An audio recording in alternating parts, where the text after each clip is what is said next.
turn it over at this point to the chairperson of that committee, Ms. Moda. Thank you, Mr. President. Today, we're having a special meeting.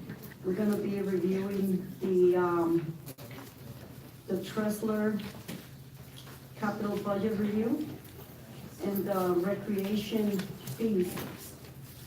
Mr. Hanlon? Okay, Can you Bill, please- Yeah, Bill 83. Bill 83 is an ordinance of the city of Allentown that revises Department of Parks and Regulation fees, including golf course fees, and season pass rates, and other miscellaneous fees. Okay, we have Ms. Elshar. Hi. Good evening, Good Court. evening. So yes, I will defer and ask for input from the bureaus who've presented the fee increases, et cetera, the fee changes. So first I'm going to ask, on this ordinance, we have the golf course fees, and my understanding is this puts us somewhat more in line with some of the competition. And so we have increased our fees, generally speaking. We've bundled certain things to make it somewhat more palatable for the golfers at the course. And I'm going to ask Jeff Wumbold and Chris Reverie.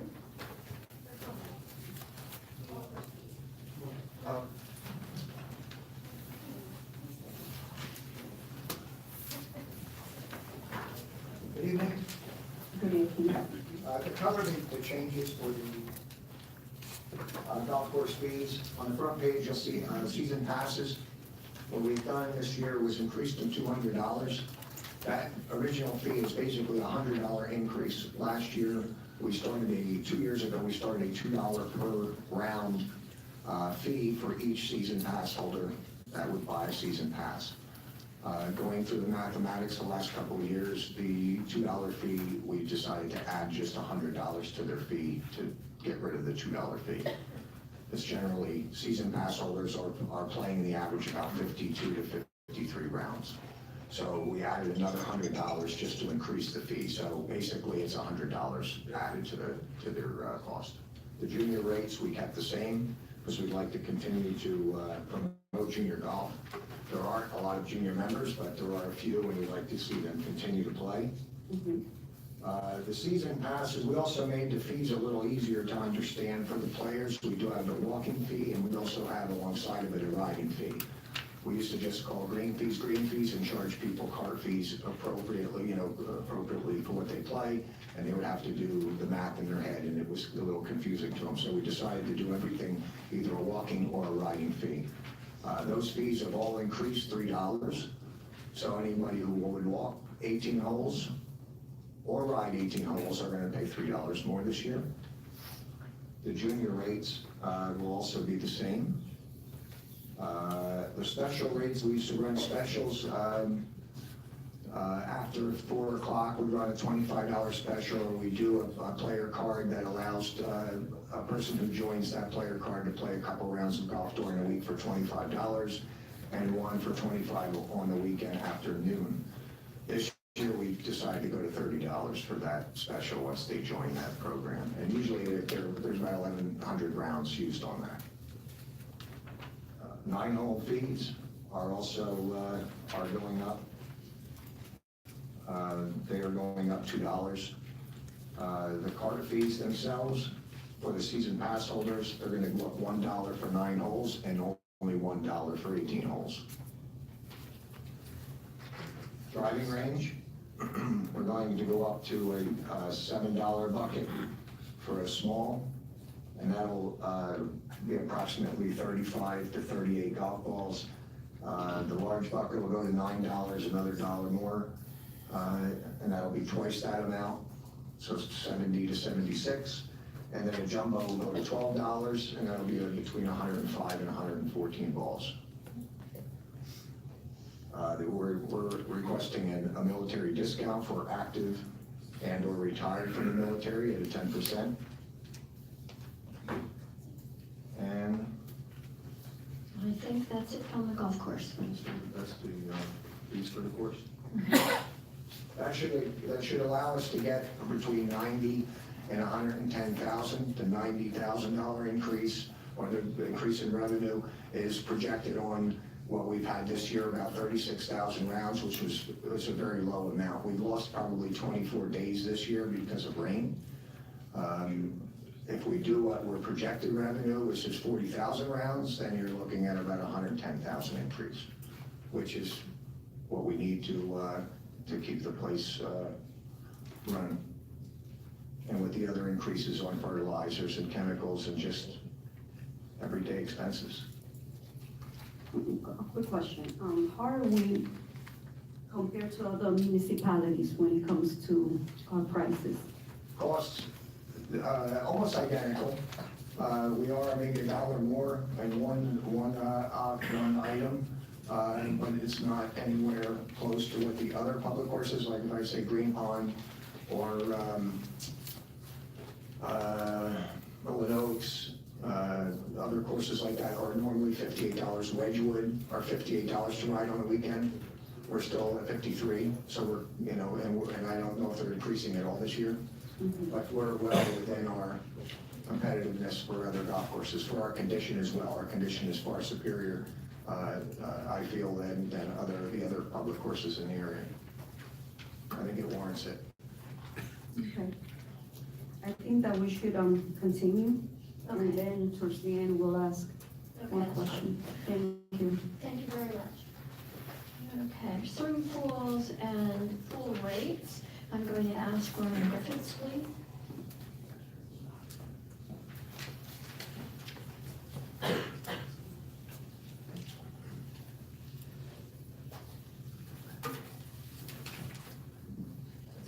Okay, so the changes to our pool rates streamlines our offerings. What we were looking at, mainly the first piece of it is streamlining our daily admission rate. Rather than differentiate out between adults and children to an individual flat daily rate, it would be a tiered system based on the pool facilities due to the cost involved with operating those pools. Irving Pool would be a $2 daily admission fee, Jordan Mac $4, and then Cedar Beach Pool $6 for residents. One of the minor changes to bring us more in line with neighboring municipalities is changing our lowest age from under 5 to under 2, which puts us in line with Palmer, Whitehall, and Lower Macungie. Additionally, our resident senior citizen pass will not change. Our non-resident daily admission fees would be exactly double our resident fees on the same structure. $4 for Irving, $8 for Jordan and Mac, and $12 for Cedar.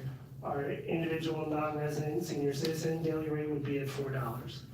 There are a couple changes to the season pass sales, doing the exact same thing with our daily admission, where it's a resident individual season pass. One change here is a resident senior citizen pass fee. Last year we saw a spike from about 107 to over 513 resident senior citizen passes. We're proposing a $25 fee for that season pass. That is actually cheaper than some of the neighboring municipalities that range from $40 to $50. Our non-resident individual season pass family rate would increase by $50 to $200, and then our non-resident rates would be exactly double those, including our non-resident senior citizen rate at $50. Those are the changes for the swimming pool fees. Are you still planning to have restrictions on the weekends? We would be suggesting to remove that restriction. What we did see this year is our fear was to price out residents or make it so crowded residents would not be able to use Cedar Beach Pool. That was not the case this summer. We did turn a large number of non-residents away as the summer went on. So we were realizing we were rewarding our residents, but we were also not hitting capacity as we thought we would compared to some other recent renovations. Okay, thank you. We'll ask more questions in a few. We also did a couple streamlining items in our other fees for rentals and resources. We cleaned up a lot of language, deleted some things that were no longer relevant. The major change that we did for this was our picnic groves and pavilions. Those rates have not been changed in several years, and what we're proposing is to combine our pavilions and picnic groves to be a flat $75 rental fee for residents and $150 for non-residents. This puts us exactly in line with several neighboring municipalities on our rental fees for those amenities, and it's a daily rental fee. It's not restricted to an hour or 2 hours, it is a daily rental fee.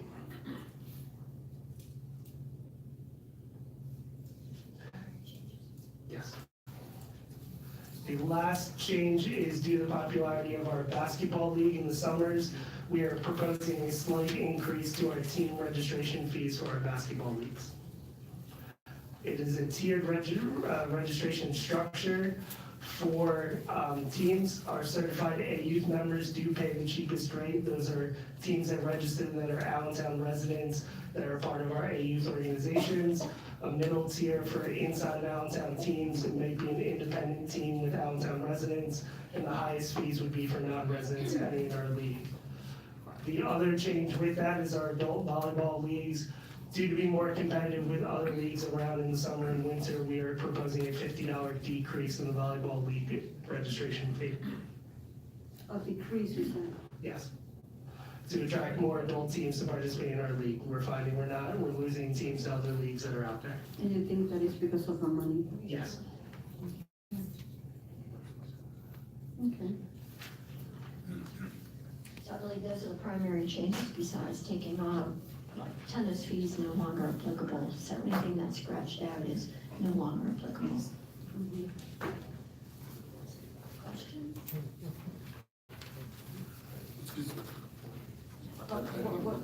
What I was planning to do is go through everything, and then we can ask more questions. The problem is that I can't go back and sit down and then have to go back. It's kind of, you may want to do that for the public, but, you know, as I go through, like, I had a couple of questions about the golf course, and now, the same thing for the swimming pool.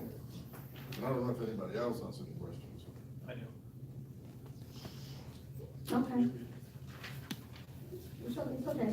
And then just say the public Okay. for the end, like we always do. We can do Mind if I make a it. question? Not a problem. Okay, thank you. Just on the, since you're in the swimming pool, I thought there was a $50 increase.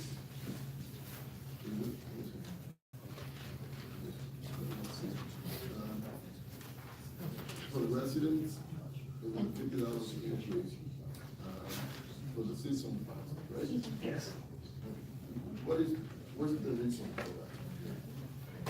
Looking at some of the other municipalities, we are lower in our current season pass rates. Additionally, that season pass is valid for all of our city facilities, where a lot of neighboring municipalities only have one facility for individuals to go to. So that's a $200 pass, good for 2 adults, 2 children, for city residents that can go to any of our facilities, whereas other municipalities are charging you the same or more for less facilities as well.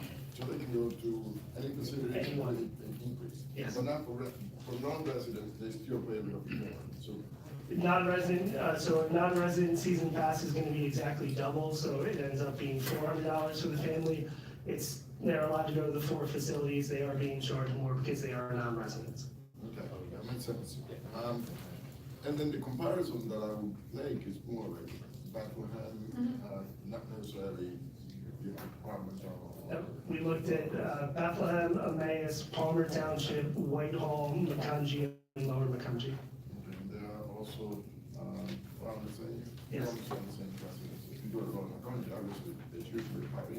Correct, the biggest one was looking at Bethlehem.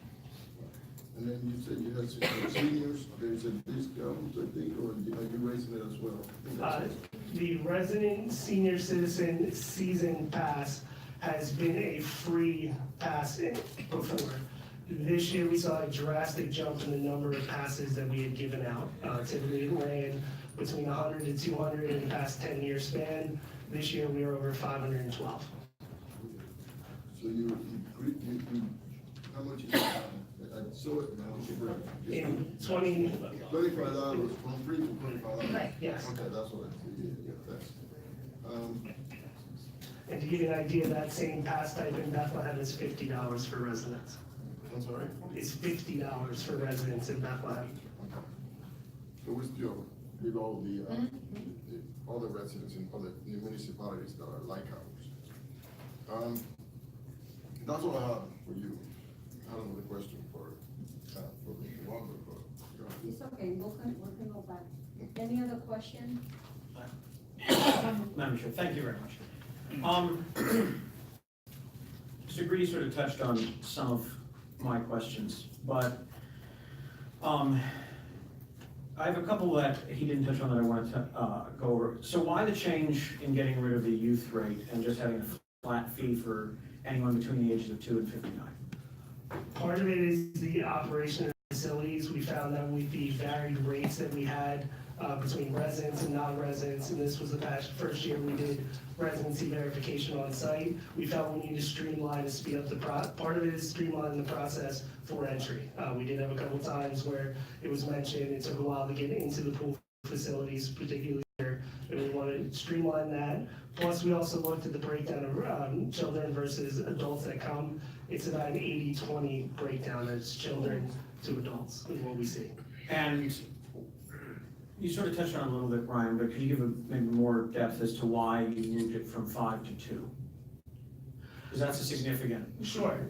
First piece of that is under 5, we had about 1,800 visitors this year. We do tracking. And when I look at, Bethlehem charges $1 for anyone under 2.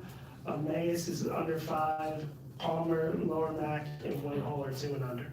So we were falling in line with neighboring policies as well. Okay. I guess my concern comes from the fact that even Bethlehem, but all the other municipalities you looked at, our median income is significantly lower than theirs is. And we've made it illegal through a vote earlier this year to swim in the creeks. Yes. So I have a concern here with the fact that we're raising this fee, we're getting rid of the fact that they have a discounted fee for children, and we're taking the children that are free from 5 down to 2. So when you look at a family of, say, 4 people who works minimum wage jobs, we're pretty much pricing them out of being able to use our facilities. And also when you factor in that we no longer allow food and drink to be brought in, you have to purchase it from our concession stands. So you're looking at a family of 4, this is potentially a very significant amount of money for them to utilize the service. And I just think that this is a little bit, for me anyway, it seems like a little bit of a jump. I also, I understand that there are other municipalities that do charge for their senior citizens passes, but I had a significant number of senior citizens who complained to me about when they would have a swimming morning at Cedar Beach, they got moved several times this year when they showed up. There was no communication ahead of time, or at least none that they saw, to move that. So I don't like the idea that we're gonna charge them if we haven't worked that out as well. I just think it's one of the only things we give senior citizens in the city is a free pool membership, and looking to charge for it, that just doesn't sit right with me. So to address the issues about removing the program, that is something that we did put as an after action item for the season to do Great. better on with our communication with our senior citizens. One of the areas, should this change have occurred, we're already prepared to reach out to places that we have existing contacts, we have Active Life, other areas to get the word out if that were to change. To the point about pricing now, about the median income, we really do stress the value of our season pass. Yes, we are asking to switch it from $100 to $200, but that's $200 for up to 4 adults and 4 children, good for the entire summer at 4 different facilities. So if individuals are planning to come more frequently, we do really promote how that season pass is more cost effective. So the season pass is being changed to 4 adults and 4 children? Because I know 2 previously. adults and 2 children, sorry. That's right, but that's. 4 total people. But see, that's also part of the problem for me, Ryan, which is most of our poor households tend to have more than 2 children, or they utilize a family member for childcare. So one person could be taking care of multiple children. So I just, for myself, I don't think I can support these pool fee increases because I think it's gonna be too much of a burden on our population. I mean, there's a move in government nowadays to make it that anything that you charge money for should be either revenue neutral or revenue generating. But that takes away from the covenant that we have with our citizens to provide certain levels of service and recreation. And I just think that this is going too far for me. I understand the logic behind it, but I think in some cases we're looking at really pricing out some of our poorest citizens from a basic recreational need, and when we've also made it an offense to swim in the creeks, I think we're sort of really putting people into a bad situation. So I would, I just don't think I can support that, and I appreciate the work you put into it. And all the other fees, I agree with you 100%. I think that they're appropriate, I think that they're in line, but I just don't think that the pool fees are the right way to increase it. Thank you, Madam Chair. Thank you. Go ahead, Ms. Alba. I have a question about the senior right now. The senior, being a senior, if I were to bring my grandchildren, say 2 o'clock in the afternoon, I now have to pay, do I have to pay before? Yes. I had to pay before, that was only for the swimming. Let me rephrase that. If you had the season pass, you were able to do so with that season pass. If you did not have one, there was a rate set up for a daily admission rate for senior citizens, separate from the adult rate. So for example, if you never got your season pass to come to the morning adult lap swim and you brought your grandkids in the afternoon, it would be a $2 admission fee versus what was $6 for adults. Oh, So it was already discounted. We did promote the season passes for senior citizens more. The free swimming was just to swim in the morning, the lap swimming. Other than that, through the day, I would have to pay. Correct. One of the pieces of the change that was brought up last time, to answer the question about bigger family size, in the past, an additional child had a fee to a season pass. We changed that from child to individual. So if there was, let's say, an older sibling that may be 20, 21, that wouldn't have applied before because it was termed additional child, we've now switched that to individual. Again, I understand the concern, but there are operational expenses with these facilities that we're trying to maintain and staffing wise, and we're really taking a hard look at all of that. That's what I'd like to ask you, that these rates and prices here, does this have a lot to do with the staffing and the amount of money we're able to give out to the raise and salaries for the lifeguards and other staffing people?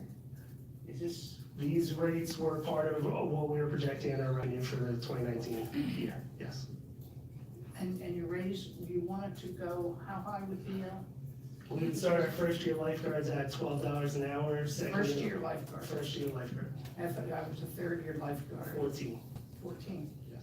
And what about the other maintenance or other workers in the pool area? So our cashiers would start on a scale of 10 and max out at 12. Our head lifeguards would start at 15 and max out at 17. And our pool managers would go from 18 to 20. They would max out after a 3-year period. All right, thank you. Go ahead, Mr. Uribe. I will reiterate that what our starting lifeguards make now, I made when I was a lifeguard, and we can try to get back to about 2005 since it's been changed. Mr. Grady? Thank you. Right, just for my own understanding here, so before it looks like 4 to 17, we were charging on the season pass $50. For individual, now you're lowering the age to 2 to 59, and you want to charge them $75. Yes. Okay, so you're lowering the age. Why do you change the age? 2-year-old, 3-year-old? It brings us in line with neighboring municipalities, and we did take a look at how to maximize our revenue. Like I said before, ages 5 and under this past year, we had close to 1,800 visits. So we took a look to see where we could be most cost effective and raise revenue.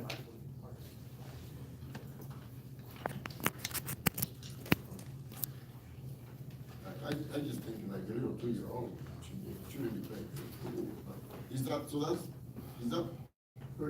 has to pay the 2-year-old has to pay $75 for It's a season pass, so it is good for the entire summer at the four facilities per individual. If you were to do it on the individual, that's why the family pass for 2 adults and 2 children is $200. So if you have 4, let's say you bought 4 individual passes, you're spending $300. If you have 2 adults and 2 children, you're spending $200 if you buy a family pass. Yeah, because I'm thinking like, a 2-year-old is not gonna come to a swimming pool by himself and pay $75. That doesn't make sense.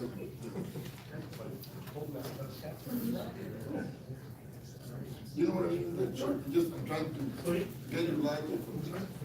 But that's why he's also promoting the family pass. So you have that age group. Paid by parent or guardian or adult. I don't know. I mean, even my computer doesn't want it.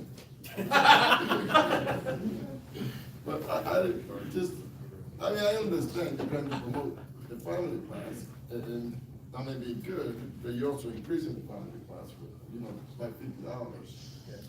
Then, and going back to Mr.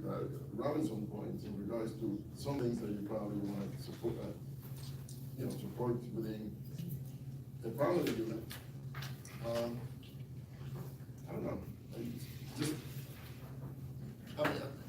I would support you just because, I want to keep the revenue, but at the same time, I feel like it's really, I don't think you should put a 2-year-old individual pass 7 times. I think you should just be around that. Because a 2-year-old, 5-year-old is not even a 5-year-old is gonna go by himself and have to pay $75. It just doesn't know that. Doesn't kind of make sense. You know what I mean? So what you're asking is that instead of having the standard ages across the board in the ordinance, change that range. You can put the family rates, and then if they want to bring it to your, yes. But then having an individual child, 5 and under, $75. $75. Just didn't really make a lot of sense to me. Because I wouldn't see the parents, nobody, letting their 2-year-old coming over to the swimming pool by themselves.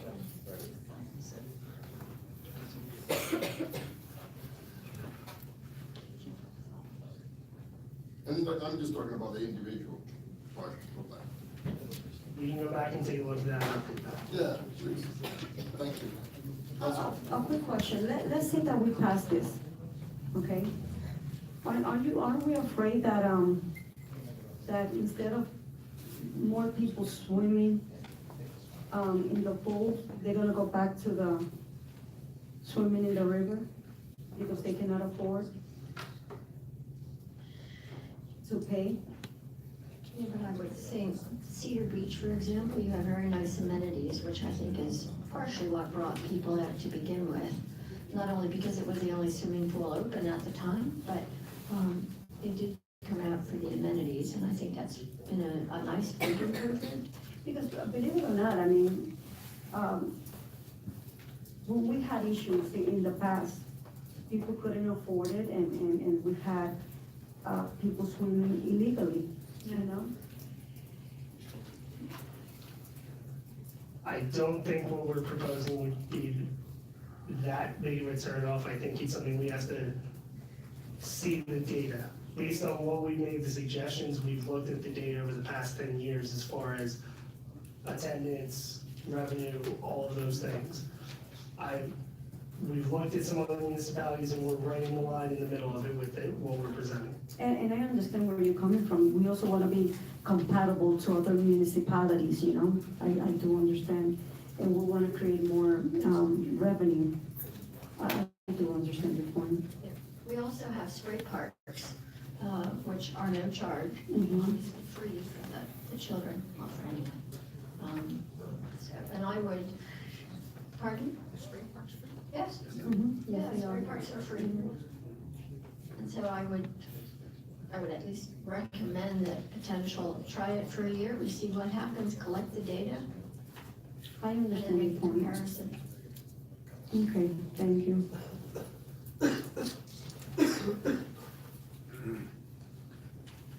Okay, Bill 80, okay, you have other questions? Well, I didn't know, I know I have a question for Mr. Wumble, I didn't know if Right, and who, Councilman Green did as Councilman well, or Green anyone did else. as I don't know well. if we could do that now.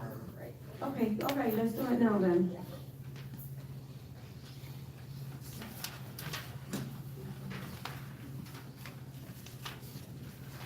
Thank you, Madam Chair. Mr. Wumble, maybe this is just the way I'm reading this. On the second page, when we look at the daily ticket fees, maybe I'm reading this wrong, but it looks like we're going from the resident now to just a weekday rate. And it looks like we crossed that from 21 to 38 for riding.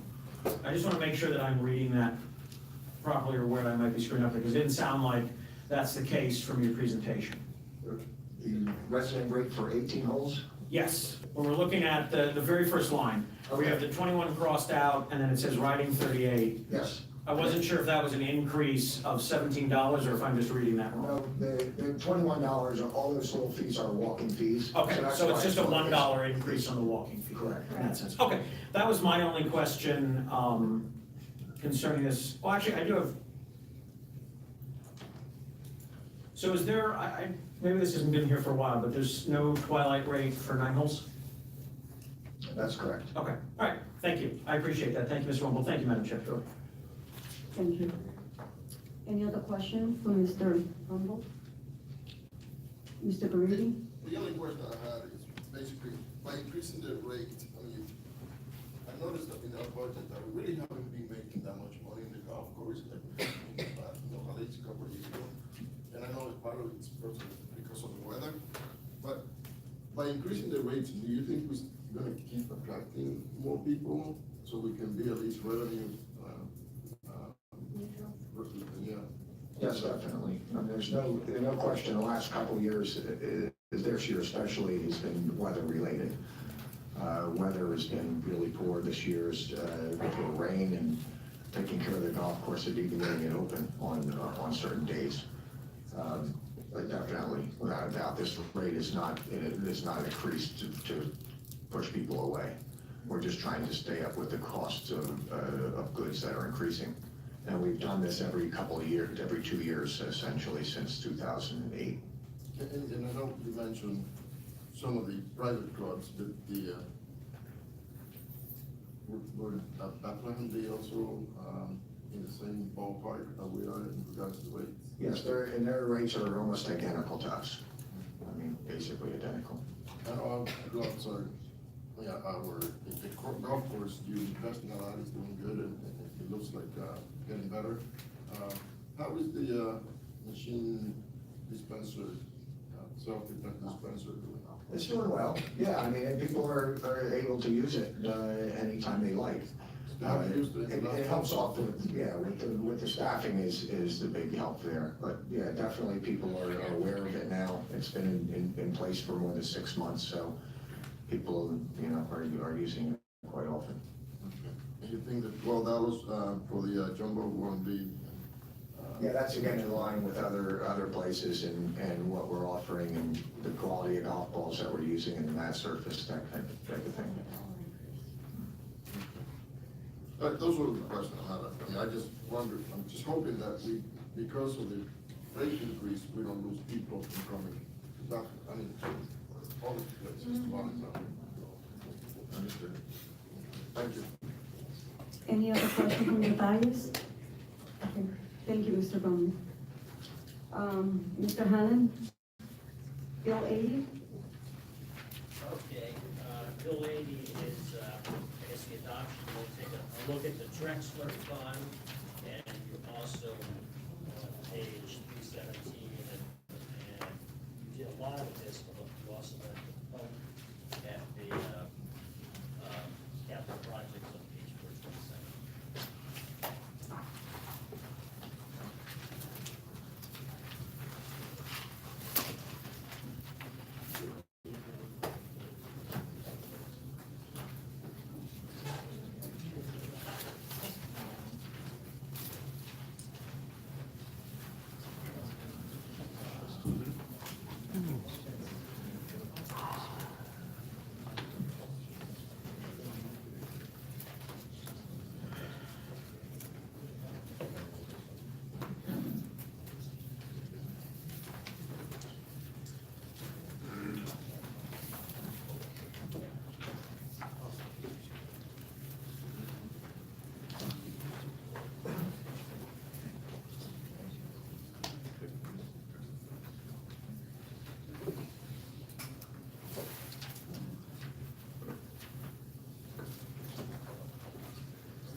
do anybody on council have questions on Bill 83 or on R 128?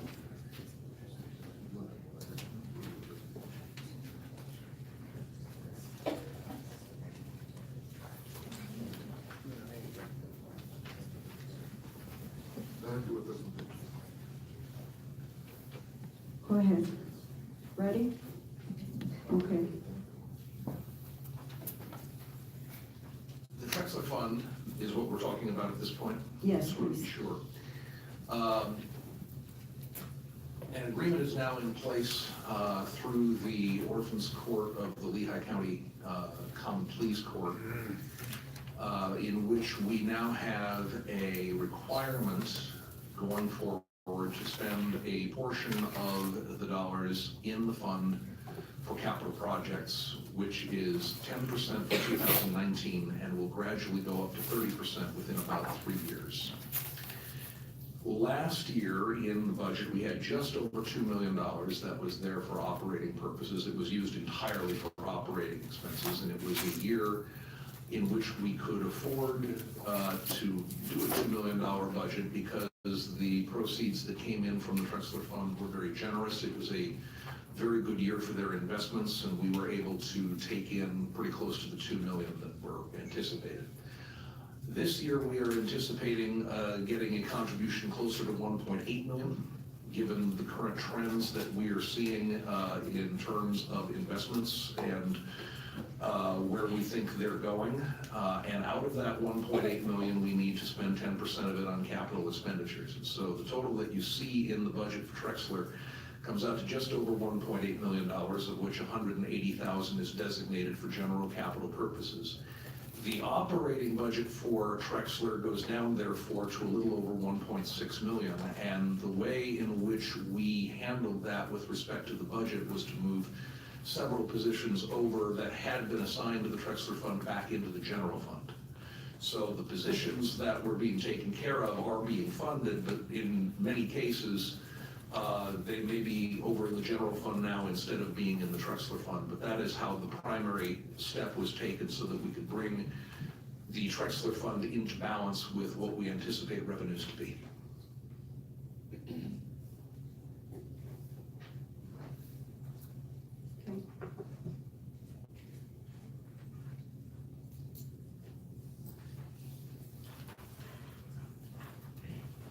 Any questions from the guys? Just a quick question. Go ahead, Mr. Burns. In regards to page 317, looks like you're leaving a position maintenance for you.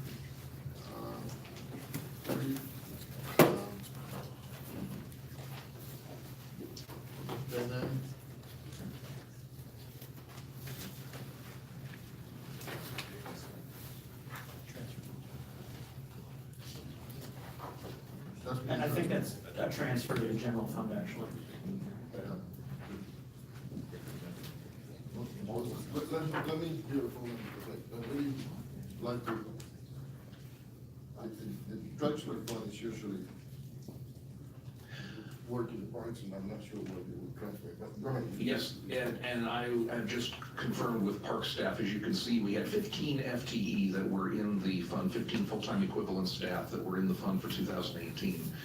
The 11 and a quarter that we are showing for 2019, I have spoken with Parks about it. The difference is that 3 3/4 staff would have been shifted out of the Trexler Fund back into the general fund budget to pay for it from that fund, because there were not enough monies in the Trexler Fund that we're anticipating for 2019 to pay for it. So there would be a net zero change in FTE. Okay, so that money actually, I mean, if that person was being paid by the Trexler Fund, which really should be paid by some other fund.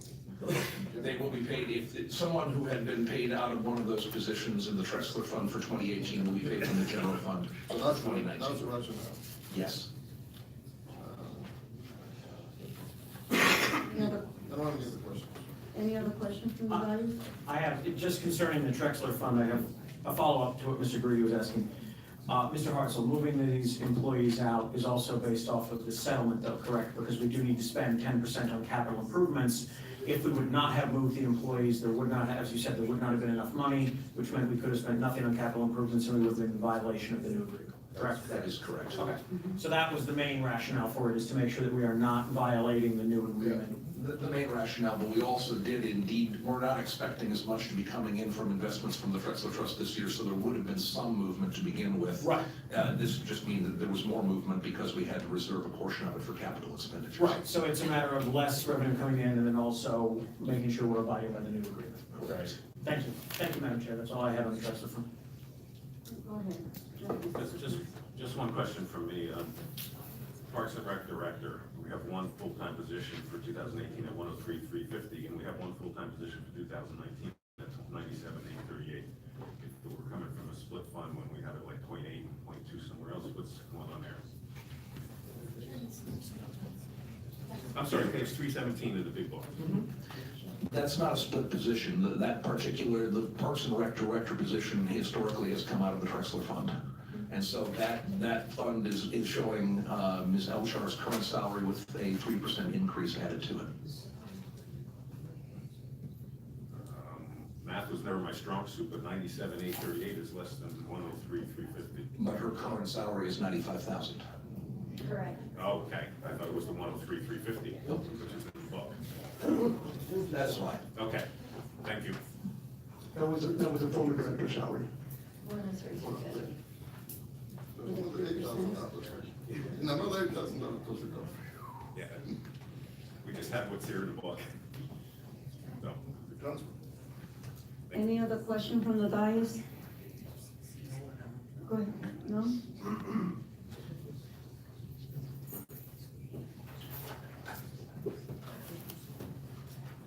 Okay. I guess that now you can open. Okay, thank you. Now we can open it up to the public.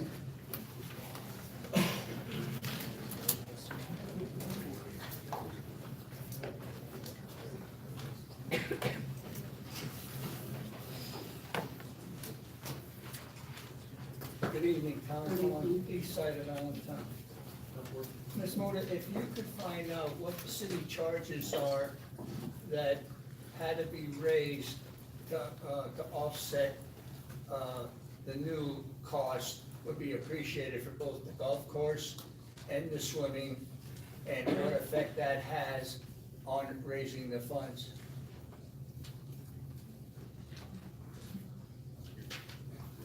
you're looking for justification for the fee increase is basically what I'm hearing, correct? Well, see, I remember in past budgets, that the city charges put the golf course in the hole when it came time to neutralize that. We had a discussion on that, and I'm wondering if the same thing's happening now. You increase the fees, the city charges go on top of that, that goes into the general fund. It's like another tax to the employees to use the facility. And I was just wondering how the charges that the city puts on those two places, especially the golf course, enter into what the cost it is in the budget. Can you answer that? Thank you. Yes, I know what he's speaking about. What he is speaking about is the transfer of what we call general fund administrative charges that come from the other funds that are not part of the general fund to support the administrative overhead that goes to the city. Back in 2015 and 16, we had a study in place that was done by a firm called Maximus that was checking on the actual indirect costs that were borne by general city administration, finance, law, the general portions of other departments that in the general fund that were supporting what was going on with the golf course or well, specifically with the golf course. The swimming pool is pretty much going to be, for the most part, in the general fund already. And we received guidance as to what those general costs were. We signed the budget in 2016 appropriately to line up with what those costs were, and we have been doing gradual increases across the board the last couple of years in the budget. We had, I believe, a 3% increase in the budget across those baseline numbers for the 2018 budget, and it's 5% in this case for the 2019 budget. The fee increases that he is speaking about in terms of how they affect the golf course, these costs would have been considered as part of general city charges regardless of whether we increased the swimming fees or we increased the golf course fees. So there was not a direct connection between them. Okay, that's the answer. Is it acceptable? I'm sort of asking you because you're in charge, and what I'm saying is, anytime there comes up with the fees, it's like another tax, and that's what we're trying to do, is provide some kind of balance, so that's why I asked the question. Thank you, sir.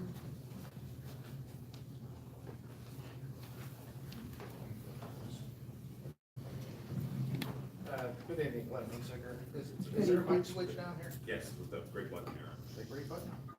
Oh, there we go. Green is green. Tommy was alluding to, I was gonna bring that up, and I mentioned something to Tommy, but, the general city charges I see for the golf fund are like 315 million. Thousand. Thousand. Can I get them on that? 315,000.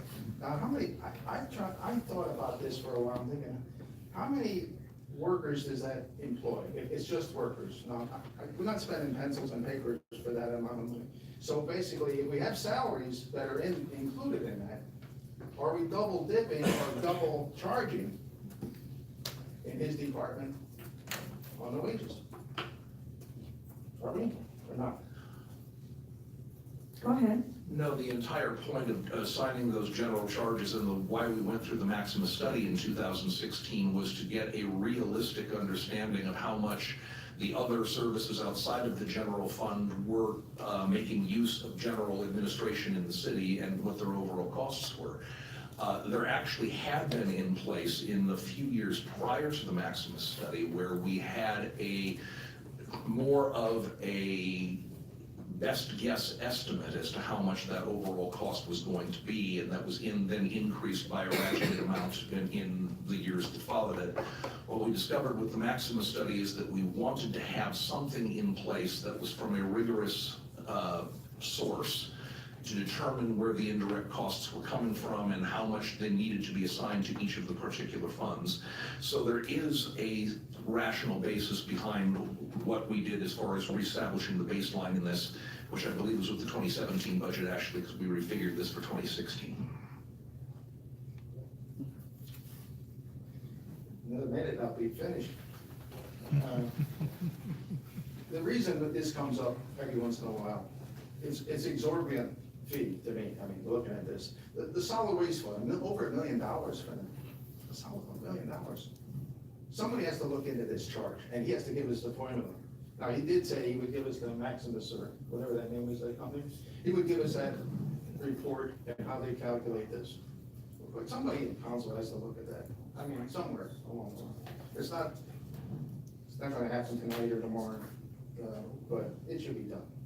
The swimming pool, does the Trexler Fund contribute any money to the swimming pool charges? And how much roughly? Go ahead. It's interesting he mentioned that with the Trexler Fund, and I'm not sure how much in the specific budget is being provided that ties specifically to the swimming program, because they have actually a separate budget in the general fund for it. I'm sure that there is some portion of it out of the Trexler Fund that is going. Anything that is dealing with parks improvement can be spent from the general fund, so there is that possibility that swimming programs could. I would also add, and this is getting to Mr. Hunsicker's point, the agreement that we now have in place with the Trexler Trust effective in November, getting back to the issue of the general fund service charge, we are not permitted under that agreement to any further collect that service charge on behalf of the Trexler Fund. So there will be no general fund service charge coming over from Trexler going forward. Okay. I'll make one more item here. The Trexler Fund, Capital Fund, you're gonna spend 10% of 1.8 have you identified where that's gonna be? Where you're gonna put that in the 5-year plan, and you're gonna have a line item projected, and you're gonna do that yet at some time? Yes, sir, we will do that. We haven't identified the project though. I don't think the specific ones have. The agreement is that we have to re-coordinate with the capital, with the Trexler Trust on what those projects are going to be. We just have to make sure that we spend 10% of the appropriation in 2019 for that purpose. Do they have a listing of capital projects they'd like the city to do? They do? They've not necessarily supplied anything, they wait for us to provide input. But we'll let you know. May I just follow up with a question? Go ahead, Mr. Bernard. And I was looking at the parts repair on page 427. I thought that was $218,000. I thought that was part of that section. No, sir, that is a general fund expenditure. This the 180,000 in Trexler would be in addition to that. Oh, okay. So it's not here at all in the capital section. That is correct, and we need to address that because we wanted to touch on the general fund portion of it. I should have included as part of that, the 180,000 that was going in for the Trexler fund. We just didn't have a specific project to assign it to. Oh, okay. So I'm sorry, and I was thinking that the $100,000 for the micro improvements and the $118,000 for the parts facility repairs, but combined, that's what you're looking close to. I got you, but this is separate from the 180,000 for Trexler. Thank you. Thank you. Please state your name. My name is Alex Whitmer. I worked this past summer at Cedar Beach Pool as the manager at Cedar Beach Pool. And I just wanted to add a couple of things in there. When you guys are talking about the fees and whatnot with the pools. One of the things that was generally noteworthy that I heard was about. Sorry, would you mind removing your hat, sir? Yes. Thank you. One of the things that was generally noteworthy was you guys were talking about the lowering the age. This kind of seems counterinductive, but when you talk about the age of the child, that doesn't necessarily mean that there's not going to be as much focus on that person just because they're of a lower age. We had a 2-year-old didn't pay to come in the pool. That was one of our biggest emergencies this summer because their mother was over on the other side of the pool not watching that child, and the lifeguards luckily caught it. They pumped water out of her stomach. So just because they aren't paying for the pool doesn't mean that they aren't consuming services or inducing a cost necessarily. That was one of the things I wanted to say. Another one, when you were talking about, I made a note.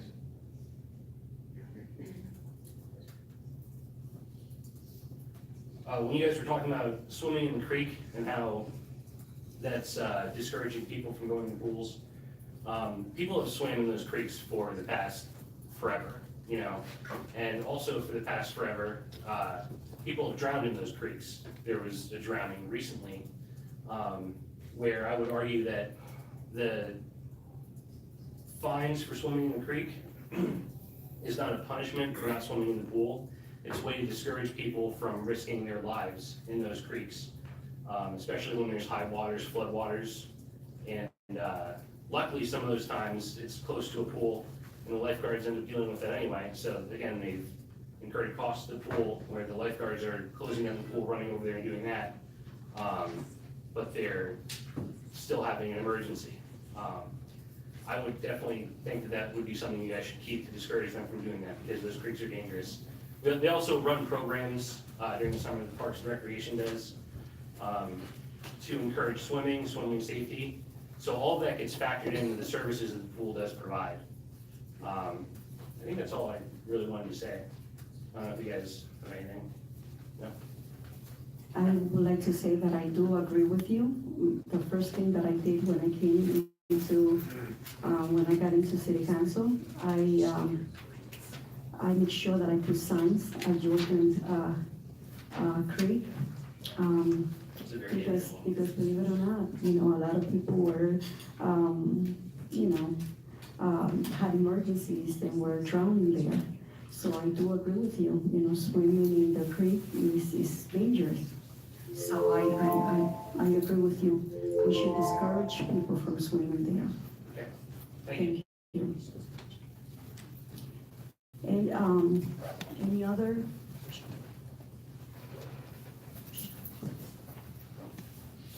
Hi. Hi, James Whitney, 924 Walnut. I appreciate what Courtney was saying about the impact that raising the fees will have on our most vulnerable families. And I appreciate it because I know Courtney, and I know that it was coming from an authentic concern of his, and I share that concern. But with that said, running the pools is extremely expensive. And this last year, I think that we saw the results of not being able to pay those lifeguards enough to keep those pools fully staffed. And right now, Target is starting people at $12 an hour, and you know, you can go get a job at Burger King for more than you could get paid to be a lifeguard last year. So, you know, it's an expensive business to have pools, and unfortunately, it's gonna cost everybody a little bit more, but that's the cost of being a city with pools. And I hope that there's some place where families who can't afford it can go to get the financial assistance that they need. But I think that those price increases were very reasonable considering how expensive it is to run those pools. Oh, also, I appreciate Cynthia for running this meeting, and thank you. Thank you. Any other from the public? Okay. Good evening, Madam Chairwoman, Good evening. members of council, Edward John White, Highland Street, Allentown. I just wanted to ask council to consider not just the cost as an expense, but as an investment in the future of the city, particularly for our young people and our senior citizens, and providing the level of services and the quality of the infrastructure that they need to have a safe and enjoyable experience for both the parks and all other things that you're considering this evening. Thank you. Any other people from the public? Any other question? I guess that this meeting is adjourned.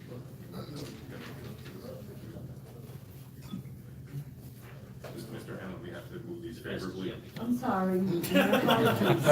Moving too fast. Yeah, I'm moving fast. Just for it to-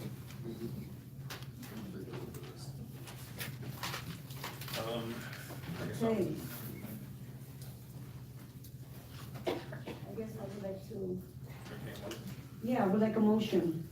Make a motion that we forward Bill 83 to the full council with no recommendation.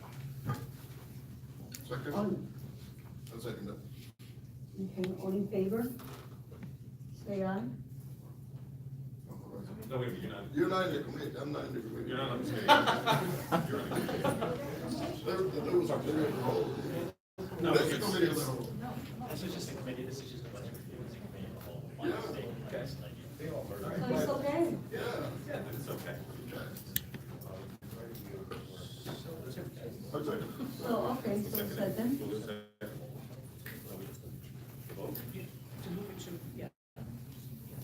Move it without a recommendation. So all in favor? What vote? He calls vote. Okay, motion to move Ed Mills forward to the council meeting on Wednesday, when you plan to adopt the budget. Like on the consent? Yes. No, Hmm? Oh. no. We have a no. No? Okay. Yeah. Two ones.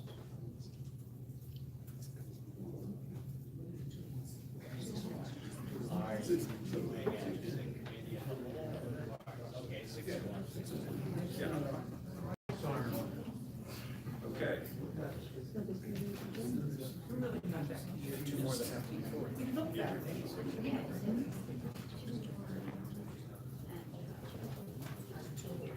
Okay, R 128, I'll make a motion to forward favorably to the whole council. I'll second. all those in favor? Aye. Nine. And Bill, And Bill 80, I'll make a motion to forward that favorably to the full council. I'll second. All those in favor? Aye. Aye. Okay. So this meeting is adjourned? Okay. Woo.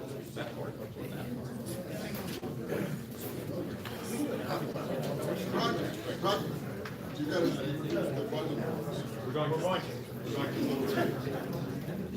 We're gonna take a 5-minute break here and then we'll go over to the budget.